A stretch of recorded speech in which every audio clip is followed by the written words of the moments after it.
Mais non, qu'est-ce que tu racontes? Je te dis que c'est Walter Ruhl le meilleur. Bah moi j'ai toujours trouvé que c'était Stig Blom... Attends, c'est comme ça que tu prononces Walter Röhrl? Je sais pas, moi je suis pas allemand, hein. Attends, à mon avis lui il le sait. Walter Röhrl ist gut Freund mit seinem Körper. Darum kann Ah ihn merde, auch merde, Félix, Ah ils sont là. oui, Félix. juste c'est vrai. Bonjour à tous et bienvenue dans cette vidéo où nous célébrons aujourd'hui... Les 40 ans de Quattro. Attends, je pense que j'avais quelque chose pour ça. Les 40 ans de Quattro. Ne refais plus jamais ça. Ok, je vais essayer.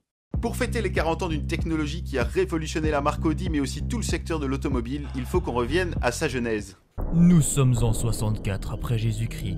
Rome... Oula, trop loin Félix, trop loin. Oh oui, pardon, c'est vrai. Nous sommes en Allemagne en 77 et le chef du développement du châssis de chez Audi assiste aux essais tout-terrain du Volkswagen Iltis, un véhicule que la marque de Wolfsburg a développé pour l'armée allemande. Et là le mec se dit, si l'Iltis avait plus de puissance, il ferait rougir bien plus d'une voiture de sport. Seulement à l'époque, le management d'Audi planifiait de produire un coupé 2+2 et pas un véhicule tout-terrain. Pourtant, en 77, la petite équipe reçoit enfin le feu vert des grands ponts d'Ingolstadt pour commencer le développement d'une auto qui combine la carrosserie d'un coupé à la transmission intégrale et d'un tout-terrain. Et 6 mois plus tard, le premier prototype sort de l'usine. Basé sur le châssis d'une Audi 80 allongé, il est équipé d'un moteur 5 cylindres turbo développant quelques 200 chevaux. Ça peut paraître rien, mais à l'époque, c'était autant qu'une Porsche 911. Et oui, et durant les essais, le grand Ferdinand Piëch, qui deviendra par la suite le patron du groupe Volkswagen et à qui on doit notamment la Bugatti Veyron. Merci pour l'info. Je peux? Je vous en prie, allez-y. Bref, durant les essais sur neige, Piëch a réussi à grimper le col de... Oula, Bref, un col en Autriche en pneu été alors que les autres automobilistes devaient s'arrêter pour chaîner. Et après tout cela, Audi présente la version définitive baptisée Ur-Quattro au Salon de Genève en 1980. Mais pourtant, c'est en amenant la technologie en rallye qu'Audi cimentera la réputation de son Quattro. Et oui, la même année, le pilote de rallye Anu Mikola prit part au rallye d'Algarve au Portugal au volant d'une Ur-Quattro modifiée. Mais vu que l'auto n'était pas homologuée, il a dû participer hors classement.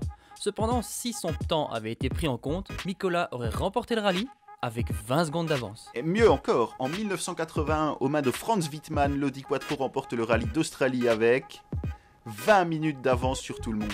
Autant dire que dans les 3 années qui suivent, Audi et la Quattro dominent complètement le monde du rallye. Ils accumulent plus de 20 victoires entre 81 et 84, avec la Quattro aux mains de pilotes tels que Mikola, Wittmann, Stig Blomqvist et Michel Mouton. Et puis en 85, on découvre Walter Röhrl sur la Quattro S1. Oh, c'est celle qui pète des flammes? Oui, c'est celle-là, la Quattro du groupe B. On vous laisse admirer le jeu de pied et surtout la petite musique de porno allemand.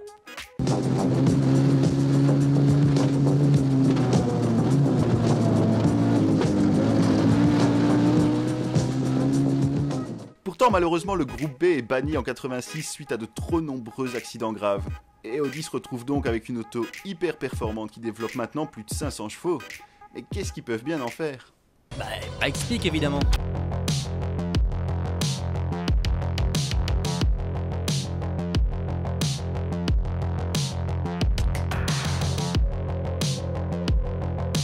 Et voilà comment, en 87, Walter Röhrl, toujours lui, devient le premier pilote à monter cette course de côte sur Terre en moins de 11 minutes.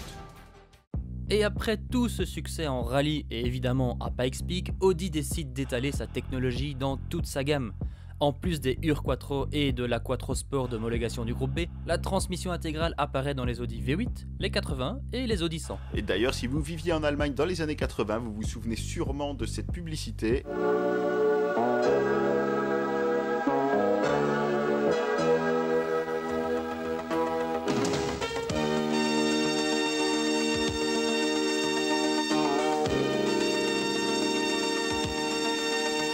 Waouh, ça c'est du marketing.